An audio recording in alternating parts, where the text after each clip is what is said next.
تو جواب دوستوں بالکل واضح ہے، حقیقت یہی ہے، ہر ملک اپنے ملک کو بچائے گا اور اسے ہی پہلی ترجیح دے گا، امریکہ کی دوستی کوئی نہیں بچائے گا۔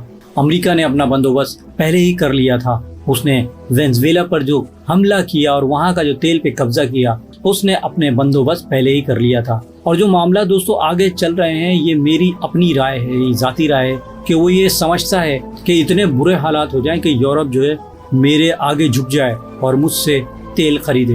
اور دوستوں میں آپ کو بتا دوں کہ یہی حقیقت ہے، یورپ کو سمجھ جانا چاہیے، اور جو بھی اس حقیقت کو جتنی جلدی سمجھے گا وہ اتنا ہی آگے نکل جائے گا۔ اب ایران نے ایسی دوہری چال چلی ہے کہ امریکہ خود پھنس گیا ہے۔ عمان اور ایران کے تعلقات کی وجہ سے گلوبل آئل سپلائی چین غیر یقینی ہو گئی ہے۔ یعنی کیا ہوگا اگر ایران اپنی طرف سے راستہ کھول دے اور پھر عمان بند ہو جائے، یہ بھی ایک بڑی صورتحال بن سکتی ہے۔ بہرحال اس وقت یورپ کی حکومت ٹرمپ کے خلاف کھڑی ہوتی نظر آ رہی ہیں، وہ اپنی معیشت کو تباہ ہوتا دیکھ رہی ہیں، اور ٹرمپ کھلے عام کہہ چکا ہے کہ مجھے کوئی جلدی نہیں، اگر لڑائی ہوتی ہے تو ہو جائے، آبنہ ہرمز بند رہتا ہے تو بند رہے، مجھے کوئی مسئلہ نہیں۔ اب دوستوں آپ ذرا سوچئے، سب سے بڑا مسئلہ یہ ہے کہ پہلے انہیں یعنی یورپ کو روس سے تیل لینا تھا، لیکن روس نے بھی تیل نہیں دیا، یہ بھی ایک بڑا مسئلہ ہے۔ اب نہ خلیجی ممالک سے آسانی سے تیل آ رہا ہے اور نہ ہی قیمتیں نیچے آ رہی ہیں، تیل کی قیمت پہلے ہی اوپر ہے، یعنی اس وقت سب سے بڑا چیلنج ہے تیل۔ اب دوستوں ممکن ہے کہ یورپ کو آخر میں 2 سے 1 فیصلہ تو کرنا پڑے گا، یا تو ایران کے ساتھ وہ اپنے معاملات طے کریں، کیونکہ اگر ایران پر سے پابندیاں وہ ہٹا دیں تو ایران یورپ کو پھر تیل دے سکے گا، اور اگر ایران سے پابندیاں انہوں نے ہٹا دی تو پھر انہیں روس سے بھی پابندیاں ہٹانی پڑے گی۔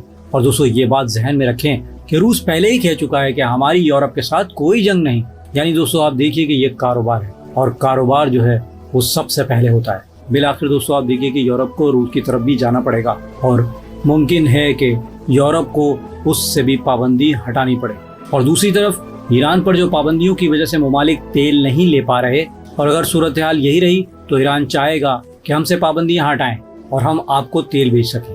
لیکن دوستوں اگر پابندی ہٹ گئی تو امریکہ ناراض ہو سکتا ہے۔ اب یورپ میں یہ سوال اٹھ رہا ہے کہ کیا ہم کوئی غلام ہیں، یعنی وہ یہ سوچ رہے ہیں کہ کیا ہم امریکہ کے کہنے پر ہی تیل لیتے رہیں، کیا امریکہ ہمارا ملک چلا رہا ہے، کیا وہ ہمارا مالک بن چکا ہے، نقصان تو ہمارا ہی ہو رہا ہے، تو پھر امریکہ کیسے درست ہو سکتا ہے۔ اس وقت یورپ کے کچھ ممالک پہلے ہی روس کے ساتھ تعلقات پر دوستوں نظر ثانی کر رہے ہیں، اب وہ ایران کے حوالے سے بھی معاشی تعلقات پر دوبارہ غور کرنے والے ہیں۔ یعنی امریکہ کو 2 طرف سے اس وقت نقصان کا سامنا ہے اور وہ کافی زیادہ پریشان ہے۔ اور دوستوں میں آپ کو بتاؤں کہ امریکہ یہ جانتا ہے کہ اب یورپ کے لوگ اس کی بات نہیں مان رہے اور وہ اسے تباہی کی طرف لے جا رہے ہیں، اور گیم امریکہ کے ہاتھ سے نکلتی جا رہی ہے۔ اب اگر یورپ ایران پر پابندیاں ہٹا دے تو اسرائیل کیا کرے گا؟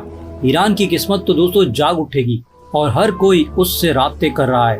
دیکھیے ٹرمپ کا یہ خواب تھا کہ وہ آبنہ ہرمز پہ مکمل کنٹرول حاصل کر لے، لیکن یہ خواب دوستوں کبھی پورا نہیں ہو سکتا، یہ بات ذہن میں رکھیے، یہ صرف خواب ہی رہے گا، کیونکہ آج اگر پوری دنیا ایران سے بات کر رہی ہے تو اس کی وجہ کوئی شوق نہیں دوستوں، بلکہ مجبوری ہے۔ اگر تیل کا مسئلہ نہ ہوتا تو دنیا ایران سے بات ہی نہیں کرتی، تب تو امریکہ کہتا کہ اب ان پر حملہ کر دو، کیونکہ دوستوں ابھی جون چل رہا ہے، جون کی آج 2 تاریخ ہے، اور جیسے ہی یہ مزید 2 مہینے گزریں گے تو دوستوں یورپ میں جو ہے وہ سردیاں آنا، سخت سردیاں آنا شروع ہو جائیں گی، اور ظاہر سی بات ہے انہیں تیل بھی چاہیے اور انہیں گیس بھی چاہیے، اور انہیں اب فیصلہ کرنا پڑے گا۔ اور اب صورتحال مکمل طور پر دوستوں بدلتی ہوئی نظر آ رہی ہے، ایک دم سے سب کچھ بدل گیا ہے۔ ٹرمپ کے لیے بھی یہ چیلنج تھا، اور اب ایران کے لیے بھی چیلنج ہے، اور باقی تمام ملکوں کے لیے بھی یہ چیلنج بن گیا ہے۔ اور دیکھیے یورپ اس حالت میں ہے کہ گویا وہ گھٹنوں کے بل ایران سے کہہ رہا ہو کہ آپ مہربانی کریں، ہمیں بچا لیجئے، ہمارے ساتھ کوئی معاہدہ کر لیجئے، کوئی اچھی راہ نکال دیجئے، کوئی ایسا معاملہ طے کر لیجئے جو ہمیں بہتر سمت میں لے جائے۔ دیکھیے اس جنگ میں چین نے بھی اپنا کردار ادا کیا ہے، انہوں نے ریڈار دیے، انہوں نے میزائل دیے اور انٹیلیجنس معلومات بھی فراہم کی۔ اگر ایران نے اس جنگ میں امریکہ اور باقی طاقتوں کو پیچھے دھکیلا ہے تو اس میں چین کی مدد بھی دوستوں شامل رہی ہے، اور بے شک روس کی مدد بھی شامل تھی، انٹیلیجنس معلومات بھی شامل تھیں۔ اور دوستوں یہ بات بھی حقیقت ہے کہ ایران نے اپنی بھی ٹیکنالوجی استعمال کری اور ایران نے اپنے میزائل استعمال کیے، جبکہ اس جنگ میں ایران کو بھی بہت نقصان ہوا ہے، لیکن وہ اکیلا نہیں لڑ رہا تھا۔ جب کوئی بڑی جنگ ہوتی ہے تو بیک اینڈ پر ٹیکنالوجی اور انٹیلیجنس کی مدد بھی بہت اہم ہوتی ہے، لیکن ایسی جنگوں میں دوستوں یہ تمام پہلو مد نظر رکھنے پڑتے ہیں کہ چین کہاں کھڑا ہے اور روس کہاں کھڑا ہے اور یورپ کو اب کیا کرنا ہے؟ کیا وہ اپنی معیشت بچا سکیں گے؟ یہ سوال میں آپ کے لیے چھوڑ کر جا رہا ہوں، مجھے کمنٹ باکس میں ضرور بتائیے گا۔ اس ویڈیو کو لائک اور شیئر کرنا نہ بھولیے گا۔ ملتا ہوں نیکسٹ ویڈیو میں، تب تک کے لیے اللہ حافظ۔